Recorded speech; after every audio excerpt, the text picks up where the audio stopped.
the time from chapters 1 through 5, I think 1 through 5 of The Dawn of Everything on the time before farming, we've discovered that there's a whole diversity of social forms, that people were doing monumental architecture, and that they are also, Liz, able to do what kind of burials?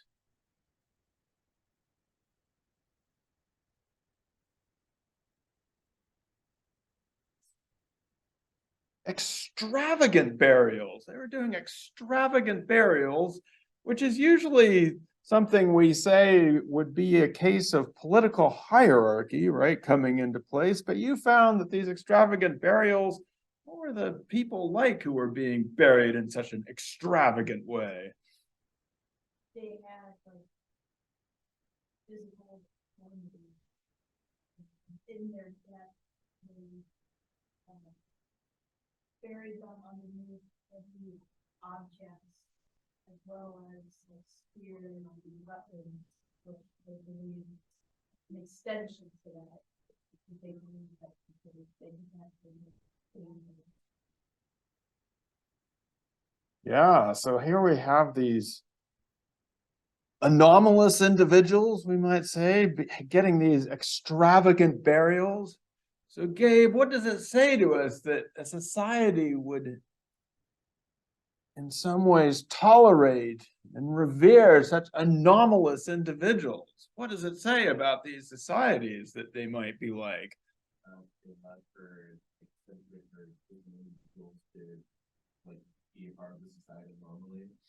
They allowed for eccentric or different individuals to be part of a society.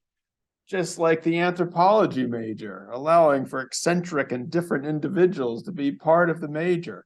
Yes, and that, as Graeber and Wengrow have been telling us, that these are people who are thinking about their society, self-consciously thinking about it, talking about it, debating it, and making choices about what their society should be like. Again, this is in a time before farming, and it goes with the diversity of social forms. I will also add here something that no one wrote about in your papers, but it's a pretty huge kind of thing that they've been developing all along the way, is that the idea of seasonality, so that certain, not just that things are harvested at different times of year, but that people develop different social forms for different times of the year and would go in and out of different hierarchical or egalitarian relationships depending on the season, come in and out of agglomerations of people, as we saw at Poverty Point, where people would gather, perhaps not permanently, but on a large scale to make monumental stuff. But it's not necessarily a permanent arrangement. So people are coming in and out of things. So this is all happening before we have any farming going on, which is pretty unusual, or a pretty different story than we are usually told about those wandering, carefree hunter-gatherers. This is a whole variety of things going on.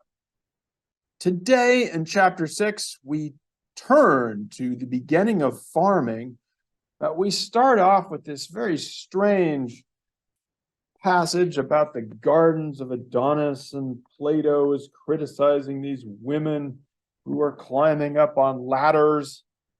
I couldn't even figure this out, but they're climbing up these ladders to the rooftops, and they put these things in these broken pottery and plant something, and it grows really fast in the sun, and then it all wilts. And it's supposed to be an offering to Adonis. And most people believe that this is somehow linked to fertility rites in Mesopotamia, and as celebrated in this region of, I guess, Greece, Cyprus, over there. So they start off with this story, and then they ask, well, wait a second, what does that have to do with the origins of farming? Because it looks kind of goofy, right? You have these women climbing up ladders. There's a ladder. See that ladder? That's how we know about it. There it is, plus from Plato, but there's a real ladder. So what does this have to do with the origins of farming at all? Because it seems goofy and it doesn't even produce any food. And what they say here is that we have always assumed, or often assumed, that when it came to farming, that it meant you were getting serious about food production, that you had some sort of population to feed, mouths to feed, and so you had to start growing wheat and laboring in order to get these people fed. But Graeber and Wengrow ask us, what if it was actually more playful or even a subversive kind of process? Sounds kind of weird when I've tried to figure out if there were any images to correspond to farming as a subversive or playful kind of process. The only thing I could come up with was this work of art by the artist Cao Fei called Back to the Garden. So I think this was kind of what it was like.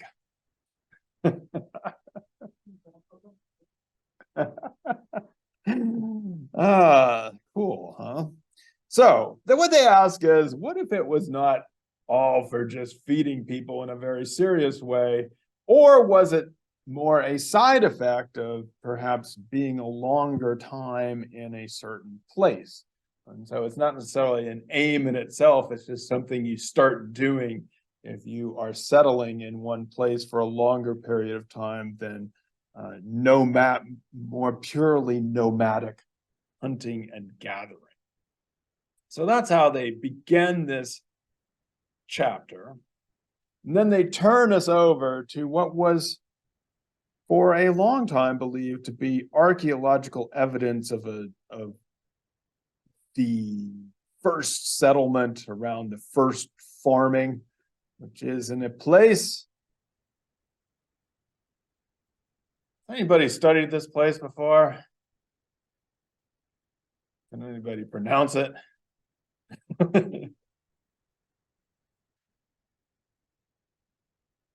Don't speak Turkish? Well, that's a shame. I think what will we say? We probably should figure out how to pronounce this. It's going to be embarrassing if we don't. Çatalhöyük. That's what I'll go with for now. Yeah.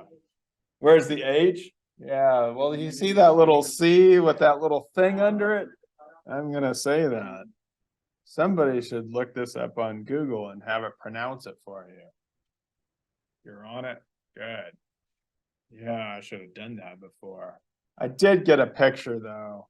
Well, here's where it is in Turkey. So it's not, if you remember, we were talking about some of the sites along this border before, which is where the, really?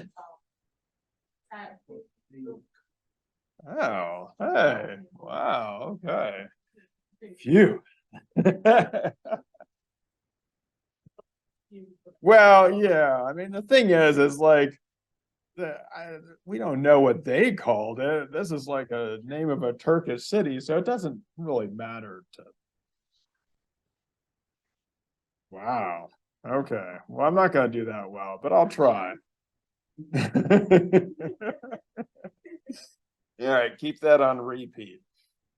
So it's a little bit sort of south of Ankara, and not in the earthquake zone that we've been thinking about and reading about recently. This is where Göbekli Tepe, by the way, that's around there. Anyway, we have here a little bit of a reconstruction of the interior of a house, which is not even as elaborate as Graeber and Wengrow put it, but you can see here they have these bull horns on the wall and art and crazy stuff going on. As they put it, they have a macabre sense of interior design. Imagine living in a house where you climb down into it and then you're surrounded by all these big animal heads and horns sticking out at you. You imagining that, Cyrus?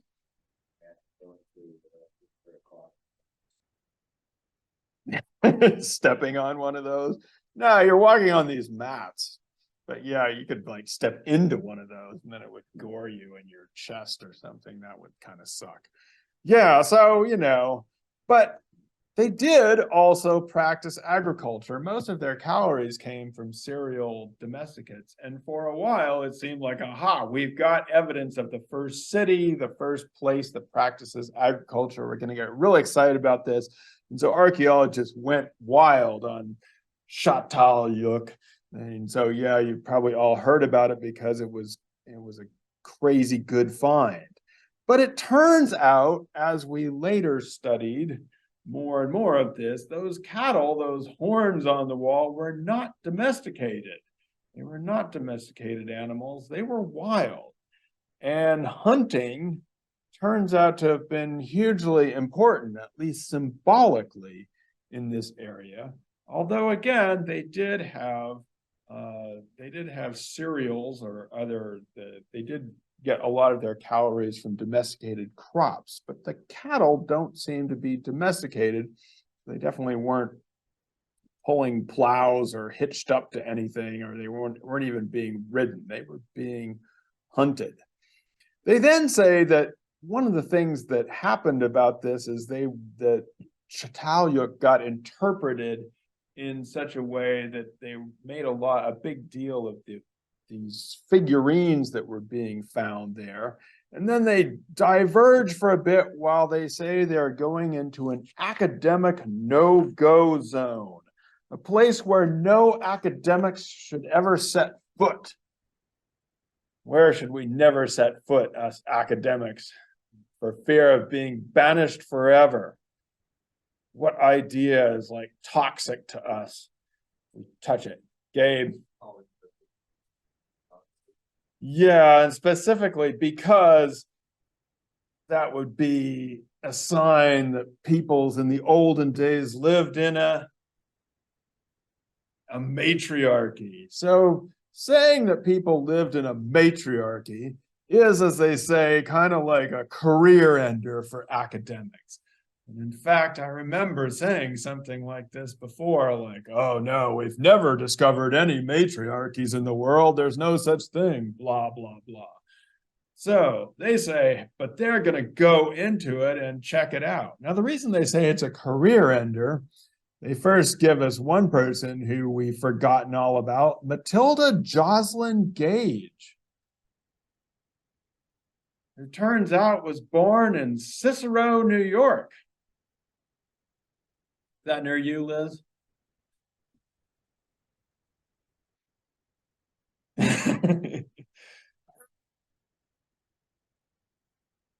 Feel like it's up around Utica. Anybody know this person?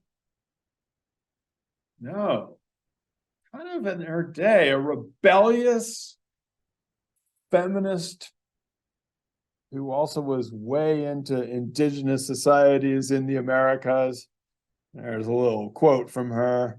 And she's the mother-in-law of L. Frank Baum, who you may recognize as the author of the Wizard of Oz, the Oz series books, who they tell us are all about, powerful female leaders, but there's no legitimate male authorities in those books. Apparently, they were influenced. Anyway, we've forgotten all about her because she was promoting the idea of indigenous matriarchies.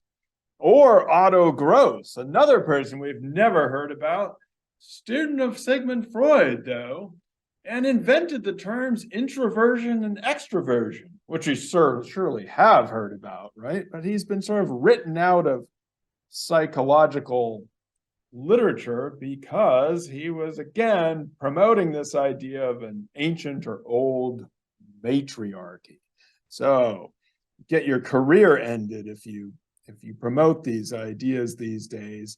And then they give us a more contemporary example of the career of Maria Gimbutas, who was not necessarily promoting an old Europe matriarchy, but she did claim that old Europe, in the time before farmers and herders, was a Stone Age egalitarian society, which then got overrun by these very patriarchal warrior herders probably from the steppes, from the grasslands of what is now Russia and that area of the land. Now, the problem with Gimbutas is she got herself, if you look at her titles, they're perhaps more radical than if you actually read them, they're not necessarily about goddesses as much as they are about egalitarian relationships. But she got taken up by the eco-feminists and the New Agers, and they all got way into this matriarchal society and goddesses and figurines. And so again, the academics got way down on her and said, no, this can't be right. She's just indulging in these mystical traditions. And Graeber and Wengrow say that there was a backlash against her because she was one of the few people who dared to write one of these big books, a grand narrative of human society. And they say that traditionally, these grand books, these big books about the history of the world, are written almost exclusively by men, and they get praised for it and get chairs in universities and get to be like big people who go around and give big lectures. And what they say is that there's a grand narrative that had been entirely dominated by male writers such as ourselves. So I'm glad in this time that in this section of the book, that Graeber and Wengrow reflect a bit upon the fact that, yes, they are writing or trying to write a big story about human history, and it's a story that has been dominated by male writers such as ourselves. So they're drawing our attention to this alternative tradition, which basically gets you exiled from academia, especially if you are a woman writing about it and trying to write in this grand narrative style. And now Gimbutas has been forgotten. They are going to claim, well, what do they have to say about matriarchies?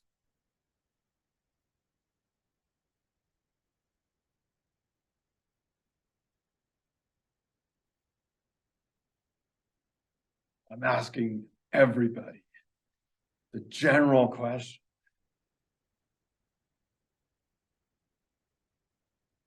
If you look at those figurines, Felicia, what were they depicting? Let's see, what is this? No.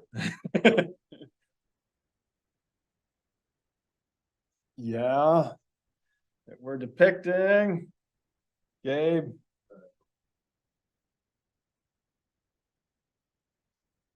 The older women that would be leading the society. Ooh, yeah, which implies they're saying something about these matriarchies, that matriarchies are real. They say they are real. It is real. Now, what they say, they do qualify it. They say that there are probably no political gynocracies.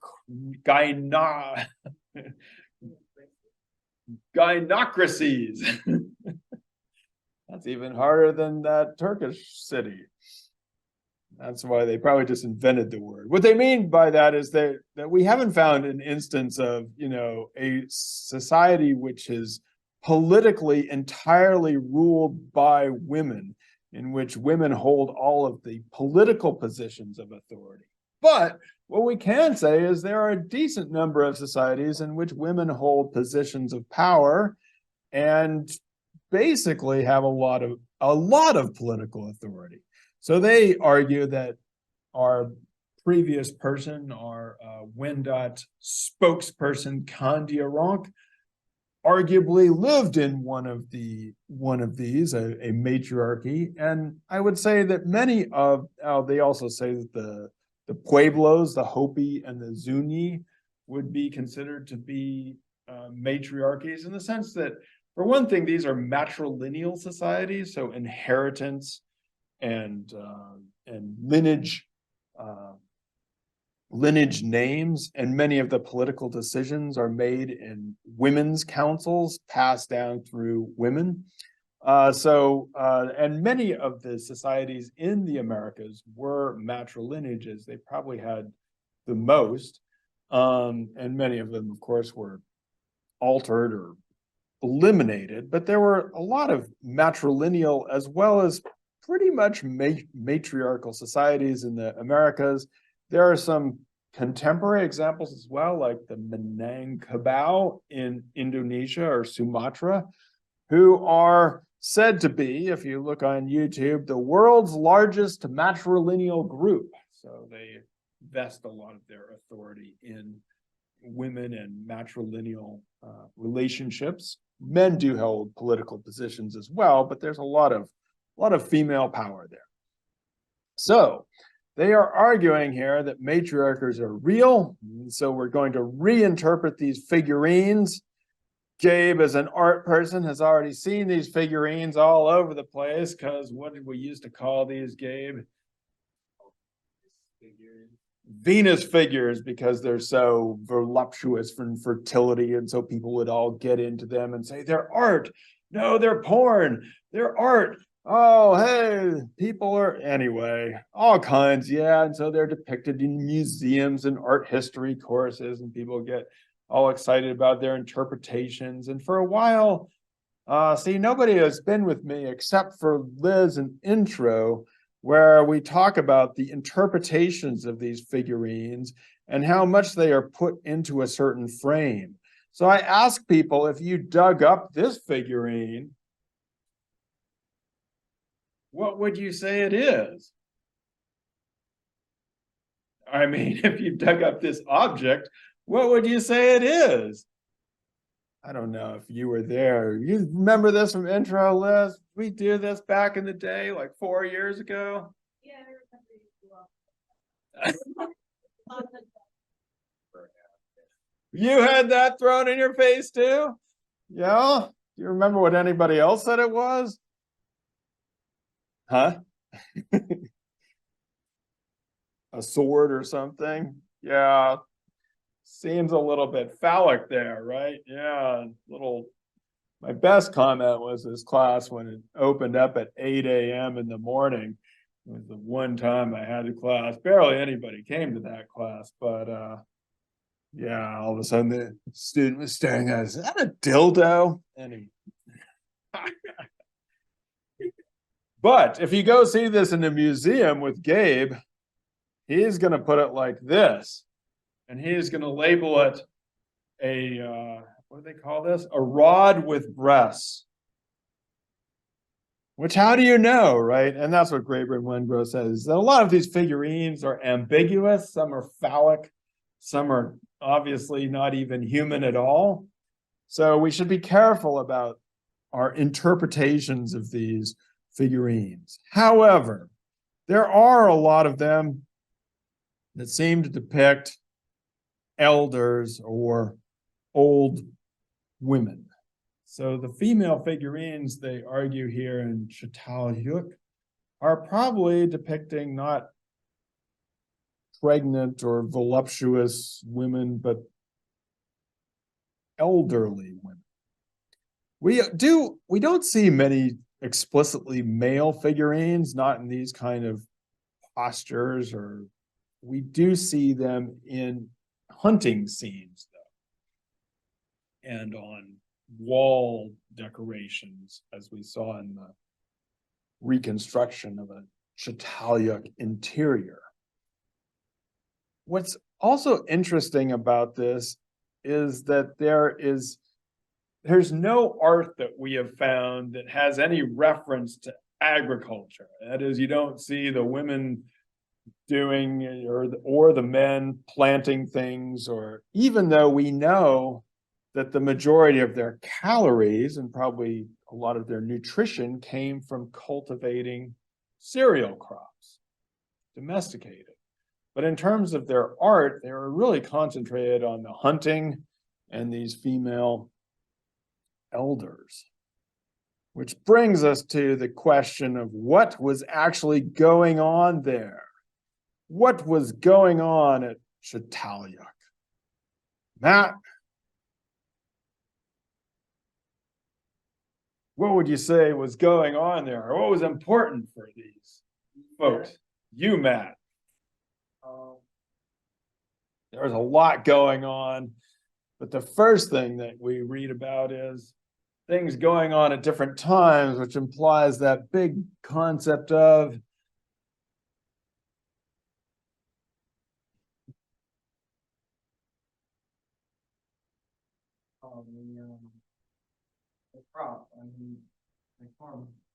yeah, and different things going on at different times, which implies the idea of seasonality, right? Changing social forms, different things going on at different times.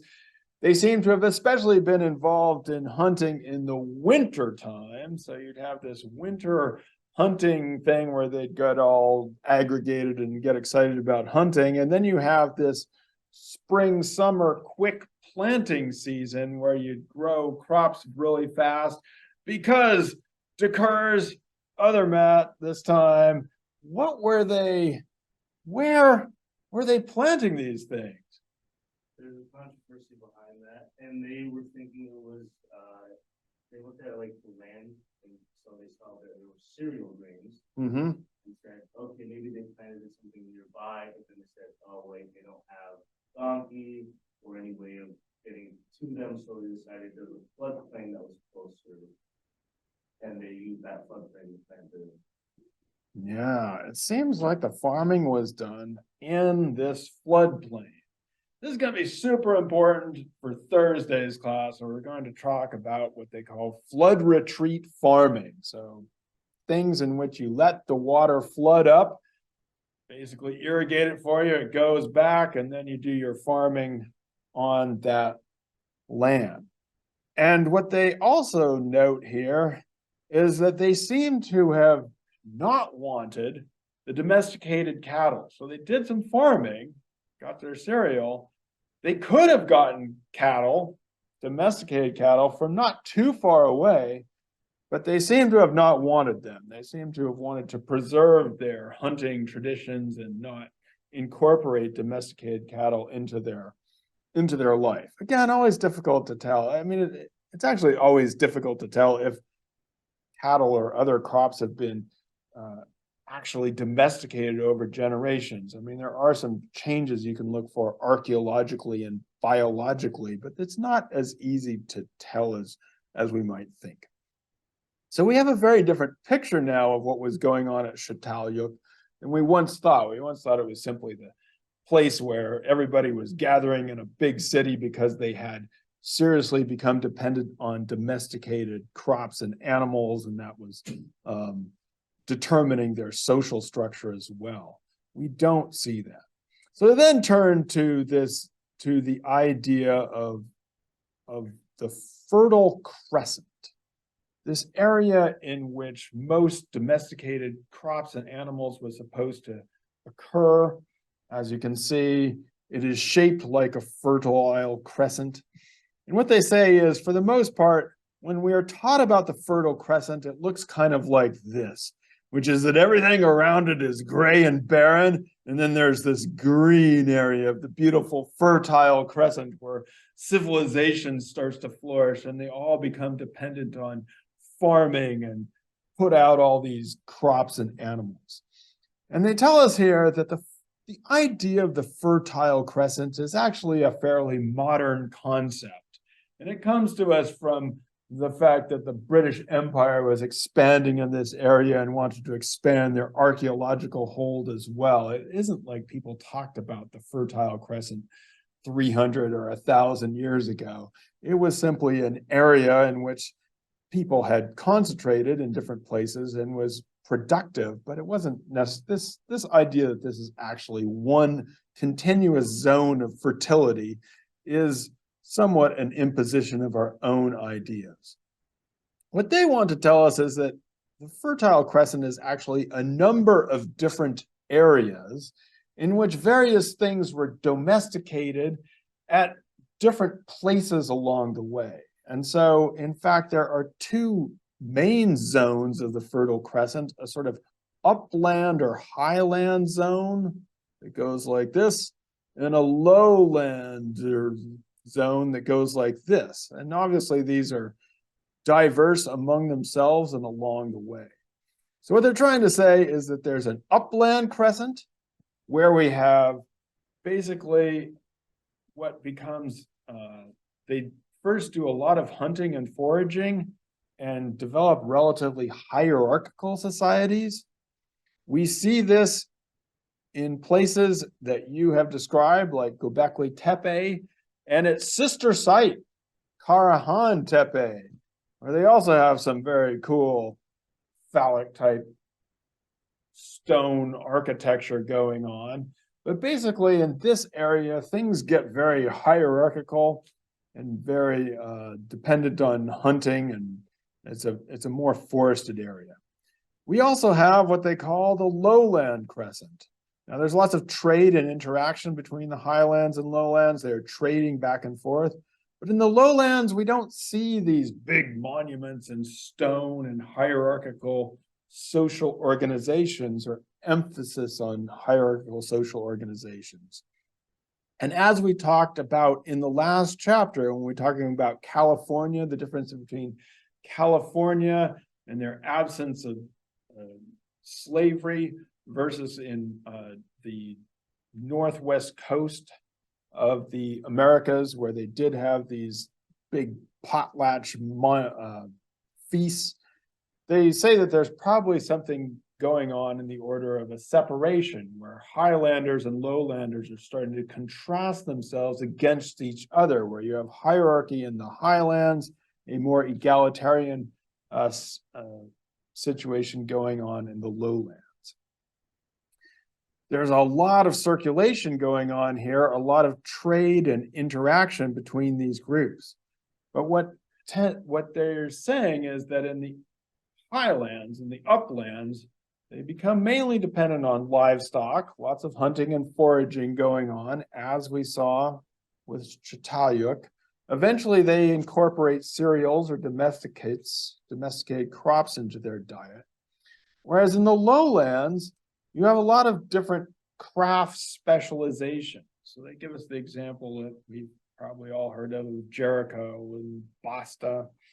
And so these are fertile places where they end up cultivating more things and specializing in various crafts along the way. And so what they're trying to claim here is that farming becomes one of, it would be like a niche activity that your town did, specializing in this one crop and then trading it between various places for things like crafts or more pastoral herding products. And so what they're about to talk about, or they claim right here at the end of the section we read, is that it isn't that there were these mass domestications. You have all these little stops where different things get domesticated all along the way, all along this corridor of the upland and lowland crescent. So this is a fairly different idea from what we've been told before, which is the idea that agriculture or farming comes in, people figure out how to domesticate wheat or barley, and then it sweeps all over the area and changes everybody's social structure. And the next thing you know, we're all living in these states that are run by hierarchical people who need the land for agriculture and irrigation and eliminate the hunters and gatherers. Instead, what we have here is a picture of people trading with each other, continuing to be gathering and hunting as well, and starting to specialize in different crops. And as we will find out, it seems like in the lowlands, they are using agriculture to develop more egalitarian societies than we saw as up in the highlands. But that is for the next class,